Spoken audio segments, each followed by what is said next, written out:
Hello മക്കളെ, welcome back to CMS creations.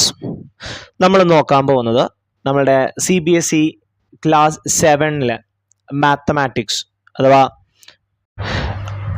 7ാം ക്ലാസ്സിലെ മാത്തമാറ്റിക്സിലുള്ള first chapter. നമ്മൾ ഇന്ന് മുതൽ CBSE 7, 8, 9 ക്ലാസ്സുകൾ 10th ഓൾറെഡി നമ്മൾ അപ്ലോഡ് ചെയ്തിട്ടുണ്ടായിരുന്നു.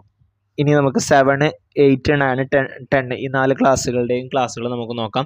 അതേപോലെ SCERT 9, 10 ഇവരുടെ എക്സാം പേപ്പറുകൾ എന്നീ കാര്യങ്ങളൊക്കെ നമുക്കൊന്ന് ഡിസ്കസ് ചെയ്യാം. ഓക്കെ, അപ്പോൾ നമ്മൾ 7th സ്റ്റാൻഡേർഡിലെ ഫസ്റ്റ് ചാപ്റ്ററായ ഇൻറ്റിജേഴ്സിലെ എക്സസൈസ് 1.1-ലെ ക്വസ്റ്റ്യൻ നമ്പർ 1 നമ്മളുടെ 7th സ്റ്റാൻഡേർഡിലെ മാത്തമാറ്റിക്സിൽ നമ്മളിന്ന് സ്റ്റാർട്ട് ചെയ്യാണ്. അപ്പോൾ അതിലെ ഫസ്റ്റ് ചാപ്റ്ററിലുള്ള ഫസ്റ്റ് എക്സസൈസിലെ ഫസ്റ്റ് വീഡിയോ 7th സ്റ്റാൻഡേർഡിലെ മാത്സിലെ ഫസ്റ്റ് വീഡിയോ ആണിത്. അപ്പോൾ ബാക്കി വീഡിയോസ് നമുക്ക് ഇതിൻ്റെ പുറകെയായിട്ട് ഇങ്ങനെ വരാം. എല്ലാ ചാപ്റ്ററിലെയും എക്സസൈസ് ക്വസ്റ്റ്യൻസുകളും നമുക്ക് ഡിസ്കസ് ചെയ്യണം. അതേപോലെ 8th സ്റ്റാൻഡേർഡ് 9th സ്റ്റാൻഡേർഡ് നമുക്ക് എന്ത് ചെയ്യണം, ഡിസ്കസ് ചെയ്യണം. 10th-ലെ ക്വസ്റ്റ്യൻസുകൾ നമ്മൾ ഏകദേശം പകുതിയോളം ആയിട്ടുണ്ട്, ബാക്കി നമുക്ക് ഡിസ്കസ് ചെയ്യണം. അതേപോലെ 10th-ലെ പ്രീവിയസ് ഇയർ ക്വസ്റ്റ്യൻ പേപ്പറും കാര്യങ്ങളൊക്കെ നമുക്ക് ഡിസ്കസ് ചെയ്യാം. ഓക്കെ, അപ്പോൾ ഇത് 7th-ലെ കുട്ടികൾക്ക് വേണ്ടിയിട്ട് 7th-ലെ മാത്തമാറ്റിക്സിലെ ഫസ്റ്റ് എക്സസൈസിലെ first question. Write down a pair of integer whose sum is -7, difference is -10, sum is 0. First some -7 വരുന്ന രണ്ട് പെയർ എഴുതാനാണ് പറഞ്ഞിട്ടുള്ളത്. ഞാനിവിടെ രണ്ട് പെയർ എഴുതിയിട്ടുണ്ട്. ഒന്ന് -3ഉം -4ഉം. -3ഉം -4ഉം കൂട്ടുമ്പോൾ നമുക്ക് എന്താ കിട്ടുക, -7 ആണ് കിട്ടുക. ഇങ്ങനെ ഏതെങ്കിലും ഒരു പെയർ എഴുതാനാണ് പറഞ്ഞിട്ടുള്ളത്. നമുക്ക് ഒരുപാട് പെയറുകൾ എഴുതാൻ വേണമെന്നുണ്ടെങ്കിൽ, ഫോർ എക്സാമ്പിൾ പറയുകയാണെന്നുണ്ടെങ്കിൽ -5 + -2 അത് ഇതിൽ പെടും അല്ലേ. രണ്ടും നെഗറ്റീവ് ആകുമ്പോൾ നമ്പറുകൾ ആഡ് ചെയ്തിട്ട് നെഗറ്റീവ് കൊടുക്കാം, -7. ഇല്ലെങ്കിൽ -10 + 3. അപ്പോഴോ -10ഉം +3ഉം വലുതും ചെറുതും തമ്മിലുള്ള ഡിഫറൻസ് 7 ആണ്. ദെൻ വലുതിൻ്റെ ചിഹ്നം മൈനസ് ആണ്, -7. കണ്ടോ?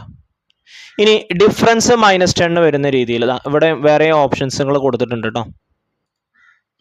-10 + 3, 2 - 9. എങ്ങനെയാ 2 - 9 അല്ലേ. 9ഉം 2ഉം തമ്മിലുള്ള ഡിഫറൻസ് എത്രയാണ്, 7 ആണ്. വലുതിൻ്റെ ചിഹ്നം മൈനസ് ആകുമ്പോൾ -7 കിട്ടും. ഇനി ഡിഫറൻസ് -10 വരുന്ന ഫസ്റ്റത്തെ ഓപ്ഷൻ -3 -7. അതിൽ -7 അല്ല, -3ഉം 7ഉം ആണ് ഞാൻ എടുത്തത് കേട്ടോ. -3ഉം 7ഉം അതിൻ്റെ ഡിഫറൻസ് -3 - 7 എത്രയാ, -10. രണ്ട് നെഗറ്റീവ് ആകുമ്പോൾ -10 വരും. അതേപോലെ 2 - 12, 2ഉം 12ഉം ആണ് ഞാൻ എടുത്തത്. 2ഉം 12ഉം ആണ് ഞാൻ എടുത്തത്, രണ്ട് പോസിറ്റീവ് ഇൻറ്റിജേഴ്സ്. 2ന്ന് 12 പോയാൽ 12ന്ന് 2 പോയാൽ 10 ആണ്, -10 വരും. ദെൻ -20 -10 അതിൻ്റെ ഡിഫറൻസ് -20 -10 രണ്ട് നെഗറ്റീവ് അടുപ്പിച്ച് വരുമ്പോൾ അത് പ്ലസ് ആവും. സോ -20 + 10 അത് എത്രയാണ്, -10 ആണ്. ഇനി സം 0 വരണം. -2 - 1, -3 + 1, -3 + 3, -1 + 1, -5 + 1 ഇതിൻ്റെ ഒക്കെ സം എത്രയാണ്, 0 ആണ് അല്ലേ. -3 + -3 ഇതിൻ്റെയും സം എത്രയാണ്, 0 ആണ്. ഓക്കെ, അപ്പോൾ ഇതാണ് എക്സസൈസ് 1.1-ലെ ക്വസ്റ്റ്യൻ നമ്പർ 1. ബാക്കി എക്സസൈസുകളും ക്വസ്റ്റ്യൻസുകളായിട്ട് നമുക്ക് അടുത്ത വീഡിയോയിൽ കാണാം. Okay, thank you for watching this video.